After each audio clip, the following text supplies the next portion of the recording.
Chamomile got handed the softest gig on the internet. Sleepy herb, calming tea, the little bedtime flower for stressed out girlies in their kitchens before bed.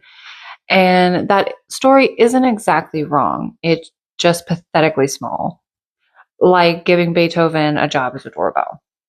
This plant has resume pages that the algorithm never bothered to scroll through. So today we're diving into Chamomile, giving her her full performance review, the good, the bad, the weird.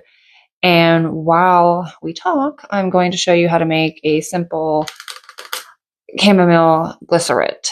I'm Bonnie from Wild Medicine Apothecary, and I make free plant monographs, bench tools, and herbal education for people who want more than captions and folklore, where herbalism, plant research, and real plant education actually get to stay in the same room together.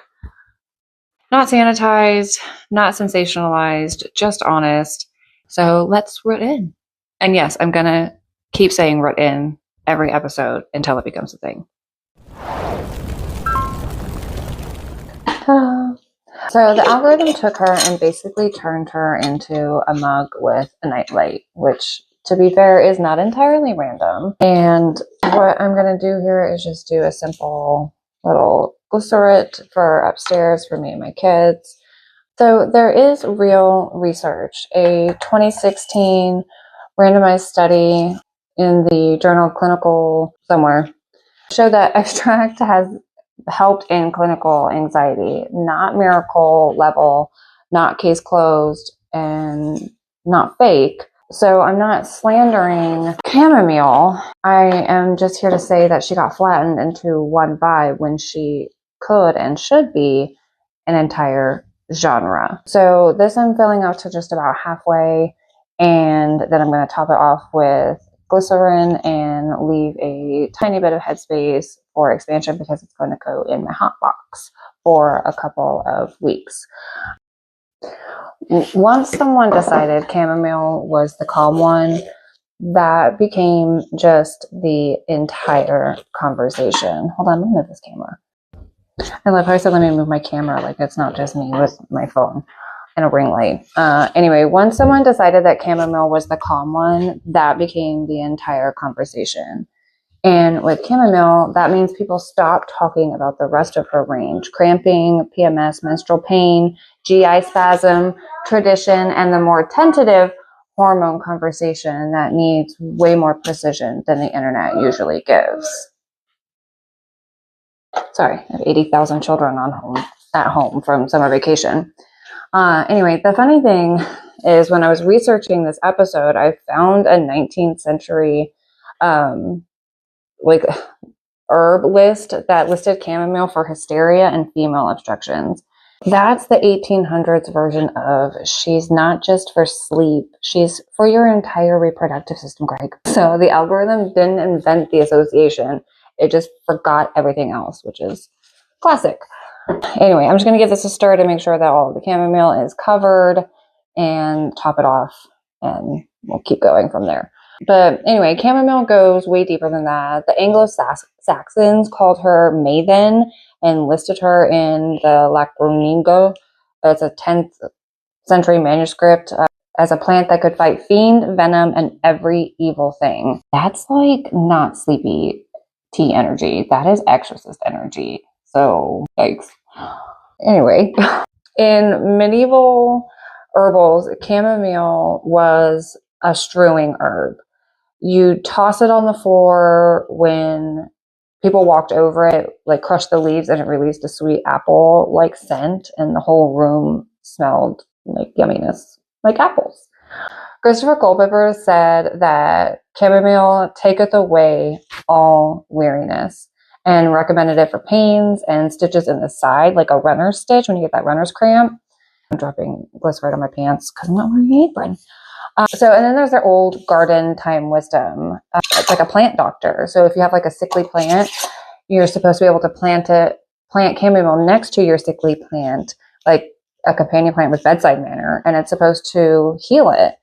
So, like, to call chamomile sleepy time tea is genuinely disrespectful to thousands of years of European folklore history. And it's not fair that the internet gave her one job when the ancestors gave her like 15. And like, let's not be upsetting the ancestors. We all know better than that. At least I'd hope so. Okay, so I had to go get a label because I can't find my dangerous tape. And this is going to swell and then a little bit, and then I'm going to top it off some more. Because this is a glycerate, not a glycerite, which is, I'm going to show you next. But it's going to take a minute for it to swell. So I'm going to let it do that, and then I'll top it off so there's no headspace. Anyway, so this is the correction that I actually want to make about chamomile. Is not just an instead of calming herb. That would be me making the same mistake in the opposite direction. And the real point is that the calm piece is just one slice of this plant's pie. Hold on, my 31, chamomile.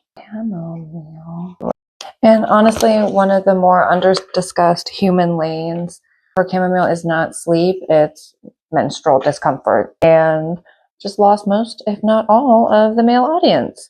But seriously, care about your wives, sisters, mothers, womb carriers. There is a 2019 systematic review in Complementary Therapies in Medicine showing, I hope I said that right, showing chamomile does help with dysmenorrhea and menstrual bleeding. Reviews also, other reviews also support that PMS lane. And that's a much more interesting lane than just a sleepy time tea. So I'm going to let that settle and then we'll deal with that later.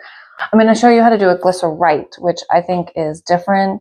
I consider them different. A glycerate is pure glycerin submerged, or the herb submerged in pure glycerin. A glycerite would be, to me, 3 parts glycerin to 1 part water, or you could do half and half, depending on how strong you want it. And then a glycerite would be that herb, an herb submerged in that mixture. So that's what I'm going to do next, and for both, first in a smaller jar. So basically, the internet made her the soft girl bedtime herb, and she has a very solid leave my uterus alone resume. So I'm just going to do the mixture of water and glycerate in here before I pour it over the jar, small jar of chamomile that I'm going to do. And here I'm just going to keep it simple and just do eyeball it half and half, because this is just going up in my fridge for me and my kids. Now we get to the part where people usually start over talking. There are a couple of studies in women where PCOS, where chamomile capsules were associated with reduced testosterone and some improvement. And that's interesting, but that's not the same thing as proving chamomile is a broad hormone regulator for everyone. It's a mess over here. And it's definitely not grounds to start saying that she lowers testosterone in men and women across the board. Oh, it's heavy. I'm gonna shake this up. That is not nuance. People are taking a specific study population and turning it into a personality trait for the herb. Where's my other jar? There it is. And chamomile has another thing that makes people get really weird online with her. She may have some estrogen-like effects, which sounds super exciting right up until the part where people start acting like that means they understand exactly what to do with her hormonally in every body, every cycle, and every condition. And they don't. We don't. I don't. We don't. The NCCIH says that chamomile has some effects on estrogen and cautions, though, about estrogen-sensitive conditions. I'll fight with this. Now. Okay, there we go. I win. Always, everything. Kids, jars.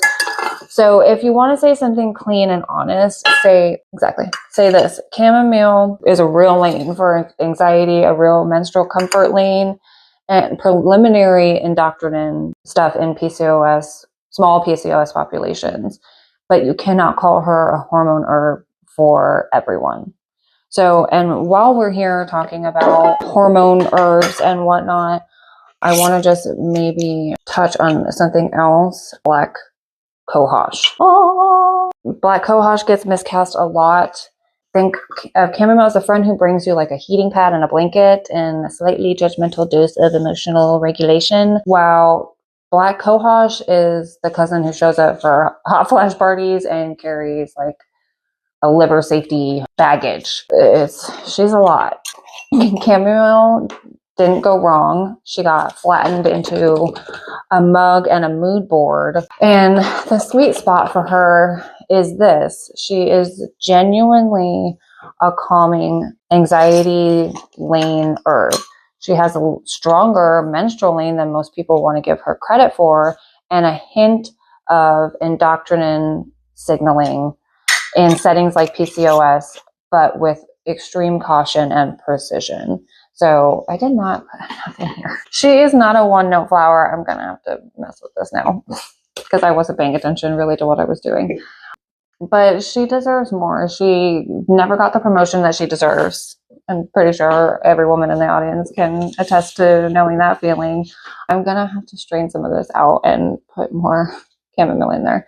But anyway, that's it for now for this episode of Herbs Miscast by the algorithm. I'll have the correct details and everything in the show notes below for the glycerit and the glycerite, chamomile, or any single herb that you want to put that with. But in the meantime, whatever. For now, that's all for now. I'm Bonnie from Wild Medicine Apothecary. And if you want real plant monographs and bench tools with no paywall herbal education, hit the subscribe button. You can find me on Instagram, Facebook, Pinterest, and YouTube. And remember, best being a white impression, go deeper than the headline. And I will see you in the next one. Bye.